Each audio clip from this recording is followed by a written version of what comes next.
Gerdau e foi, né, se transformando e apreendendo todo esse microcosmo.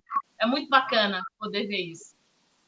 Pois bem, Carol, da experiência que eu tenho trabalhando em todo o Brasil, atendendo empresas privadas e públicas há 18 anos, eu tenho a convicção que a gestão organizacional no Brasil, Carol, ainda está cravada, cimentada e costurada no século XX. E isso me inquieta muito.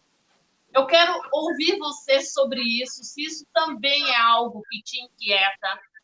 Como você entende que a gente pode, que elementos são fundamentais para a gente mudar isso? E também nos fale um pouco como é que a Gerdau está trabalhando esse tema dentro da empresa. Jô, eu sim, me inquieta bastante, eu concordo contigo, eu acho que tem vindo uma geração provocando muito, né, tudo isso, eu acho que a própria pandemia tem nos provocado, né, porque atrás de uma tela, as relações de comando e controle, de hierarquia, elas mudam bastante, né, você não tem mais aqueles símbolos que às vezes a hierarquia traz quando você está no presencial, né, aqueles símbolos que muitas vezes o executivo tem a sua própria sala, né, uma série de símbolos que a gente sabe, né? Eu acho que essa cultura de comando e controle, ela vai ser questionada cada vez mais, né? Eu acho que a gente, sim, tem uma evolução importante para fazer num mundo que já mudou e a gente está tentando entender, assim, quais são as mudanças e como a gente toma as decisões. Eu tenho sentido, debato muito aí com meus pares, aí, outras empresas, as discussões do que vai mudar, o que não vai mudar, e a gente tem ouvido falar no novo normal, né, e na verdade, eu acho que essas reflexões têm que vir para dentro da companhia, a gente tem que fazer as nossas lições aprendidas e começar a tomar as decisões daquilo que a gente quer evoluir, vinculando a estratégia que a empresa entende, né. A Gerdau, você sabe, eu já te contei um pouco sobre a nossa transformação cultural e depois a gente pode falar mais sobre isso, mas a Helga também sabe muito bem, participou no início dessa jornada. Nós começamos uma jornada muito profunda de transformação cultural e começou lá em 2011, 12, quando a gente começa a debater algumas questões de negócio, que em 2014 nos levaram a fazer um diagnóstico importante do que a gente precisava começar a fazer, continuar fazendo na cultura, mas também cessar de fazer os 3 Cs, né? E desde lá, nós vimos fazendo provocações e transformações muito importantes.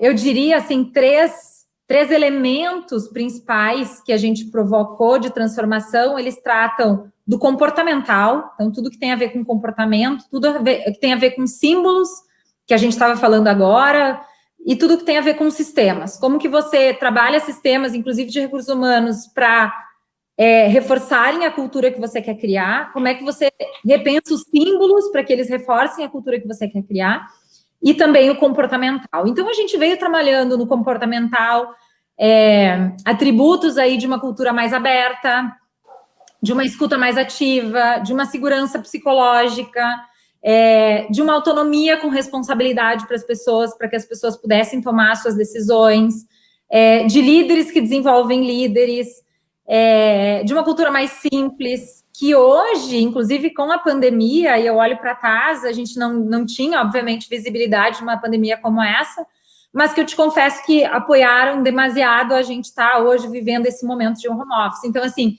eu me deparo em discussões com outros líderes de RH de empresas que não faziam home office, que foram colocadas numa situação de home office de forma obrigatória e não estavam necessariamente preparadas. A Gerdau já vinha fazendo home office, já vinha tendo uma flexibilização, já vinha trabalhando com a autonomia dos seus colaboradores. Então, isso nos ajudou demais. Assim, claro que a transformação cultural ela é muito mais profunda, mas pegando alguns elementos para te falar o que eu acredito e onde eu vejo, assim, que nos ajudou nessa trajetória, né? Então, essas questões dos símbolos de ter salas para os diretores, hoje a gente não tem, a diretoria toda ela senta numa sala única, em conjunto, inclusive com o CEO da companhia, onde a gente delibera, conversa.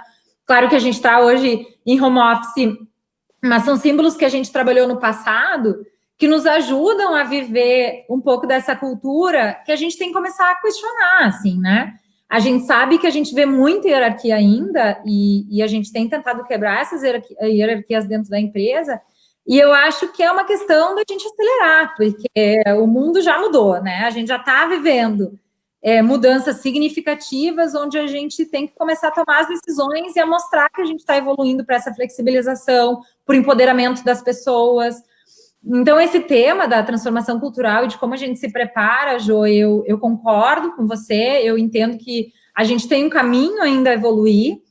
Eu vejo muito mais organizações falando de transformação cultural do que eu via em 2014, quando a gente iniciou, praticamente não tinha, a gente foi buscar, inclusive a empresa que nos apoiou de leituras de livro, na época, né, era muito ainda recente isso, e eu vejo muitas organizações buscando esse caminho das suas transformações para lidar com esse futuro que já é presente, né, como a gente vem falando. Bacana. Ô, Carol, e só uma coisa... em cima dessa situação toda aí, quer dizer, a Gerdau vem passando por um processo de transformação cultural, como tu mesmo disseste. Eu não estou perguntando onde que ela está nesse momento, de acordo com os objetivos de vocês, mas, na tua opinião, essa situação, essa pandemia que está aí, que mudou a ordem natural das coisas que nós vínhamos vivendo até então, né? O que tu acha que ajudou, contribuiu, e o que tu acha que atrapalhou este processo de transformação cultural? Uhum. O que eu enxergo, assim, eu acho que a pandemia, assim, todos esses atributos que a gente vinha evoluindo e trabalhando a organização, né, a abertura, a simplicidade, a autonomia, a segurança psicológica, tudo isso nos ajudou muito na pandemia, porque você já tem um ambiente onde as pessoas conseguem e tem a confiança. Então, assim, trabalhar à distância, sem esse contato, muitas vezes, quando você já tem, né, uma flexibilidade de trabalhar de casa, ele te apoia, né? Então, quando eu olho tudo que a gente implementou, então, assim, nós somos uma das primeiras empresas, junto com a Einstein, a implementar o telemedicina, né? Que hoje estamos usando muito, assim. Então, são vários elementos que a gente não tinha visibilidade, que a gente vinha implementando por questões de evolução aí dos nossos sistemas de recursos humanos, um programa mais cuidado, de apoio psicológico também, e tudo mais. Então, acho que tudo isso, a organização estava preparada para viver, não que estivéssemos preparados para viver uma pandemia, acho que ninguém estava, e a gente se depara com situações, né, onde a gente está numa situação de insegurança, né, de saúde, né, de saúde mental, que a gente tem trabalhado muito. Então, acho que não quero dizer que estávamos preparados para uma pandemia, mas vínhamos preparando o nosso público, né, os nossos executivos e a nossa liderança para conseguir trabalhar em ambientes virtuais, para conseguir trabalhar com esses elementos que trouxeram, assim, né, com elementos com gestão de crise, com estar próximos. Então, acho que a transformação cultural ajuda muito nesse aspecto. Uhum. O que eu enxergo, assim, que essa pandemia pode prejudicar, assim, eu particularmente acredito que no momento, e aí é uma opinião Carol, porque ninguém sabe o que vai acontecer, né, mas eu acredito que, sim, a gente já tem uma evolução, e as companhias que conseguiram, e todos estamos trabalhando de home office, e a gente vê uma produtividade, vê uma evolução. Eu acho que a gente consegue enxergar que é possível a gente ter uma maior flexibilidade. Eu entendo que as empresas já podem se posicionar evoluindo numa flexibilidade maior para os seus colaboradores. A gente já tomou decisões e já anunciou, inclusive, algumas flexibilizações nesse sentido no meio da pandemia. Mas eu também acredito que pós-vacina, após voltarmos ao mundo onde a gente consegue conviver e se aproximar, eu acho que as questões de símbolos, de desenvolvimento das pessoas, de reforço da cultura, o presencial ele é muito importante. Então, eu acho que se eu olhar lá para frente, eu vejo muitos debates assim, não vai mais existir escritório, todo mundo vai liberar os escritórios, a Faria Lima vai... Eu acho que vai existir sim, talvez ele exista como um hub de encontro das pessoas, porque as pessoas se desenvolvem no face-to-face, as pessoas criam confiança no face-to-face, que vem, né, de novos entrantes aí, que precisam conquistar o seu network interno, a sua...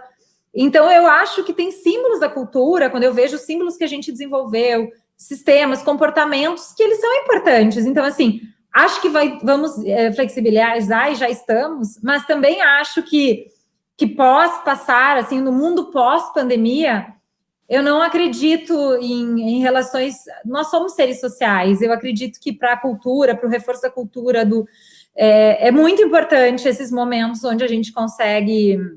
A gente até tem batido a falta que nos faz aquele cafezinho, que você toma uma decisão rápida, você compartilha alguma coisa, hoje tudo é reunião, então você passa o dia inteiro numa tela, você se sente mais cansado no final do dia, os dias estão sendo prolongados, né? Tem toda essa situação aí que a gente tem vivido de diversidade das famílias, sendo pais e mães, lidando, né, com filhos dentro de casa, então a gente não está numa situação normal de home office. Então, é tudo isso que eu acredito, assim. Então, acho que tem, sim, elementos que favorecem, tem, sim, elementos que podem prejudicar aí. E aí tem um último elemento para eu fechar a resposta, Helga, que eu vejo, assim, que a gente tem acelerado e vejo outras empresas acelerando, que é a transformação digital. Uhum. A Gerdau começou a fazer todo o movimento do movimento ágil, de trazer filosofia do mindset ágil. Em 2015, começamos a trabalhar, ter os nossos primeiros squads, construir a nossa Digital Factory e tudo mais. E essa pandemia fez com que a gente acelerasse, assim, acelerar esse mindset ágil, onde as coisas têm que ser focadas, onde você não precisa... Toda vez que alguém fala assim, vamos fazer em toda a Gerdau, eu falo, gente, tudo é muito grande, é um transatlântico. Não dá para a gente fazer um pequeno MVP e testar, e depois a gente vai ampliando, né? Então, acho que esse mindset, e claro que ele não pode ser enlatado, e claro que a metodologia ele é um habilitador para que a organização se transforme, ele tem sido acelerado. A gente começou um programa que a gente está chamando de Realizar 2020, onde a gente tem aí alguns talentos liderando algumas iniciativas aí importantes para o negócio, onde a gente enxerga esse mindset ágil colocado aí com suporte, com apoio, trazendo resultados incríveis, né? Onde antes talvez a gente levaria muito tempo para implementar. Então, a gente vê a pandemia também nos ajudando lá se tem um lado positivo, sim, dessa pandemia, né? Porque eu acho que trouxe muitos lados negativos também, que tem me preocupado muito, inclusive como líder de responsabilidade social, mas se a gente vê o lado bom, é que ele também vai acelerar alguns temas que a gente vem debatendo aí de transformações, como a transformação digital. Ou seja, acaba... Devagar, vocês ajudem, porque eu me empolgo. Vocês veem que, assim, Tá ótimo, super bacana. Tá ótimo. Só fechando essa sua linha de raciocínio, a gente carece de conviver, né? Então, o pós-pandemia, por mais que se tenha a internalização do home office, a gente precisa de estar ao lado de alguém. O olho no olho nunca vai ser substituído, né? A convivência nos qualifica. E a relação de confiança, que para mim é algo fundamental para a gente conseguir superar desafios, ela acontece nesse dia a dia, nessa relação. E nesse caminho, Carol, eu quero perguntar para ti, na sua percepção, qual é o grande drive, qual é a principal competência que as lideranças precisam ter hoje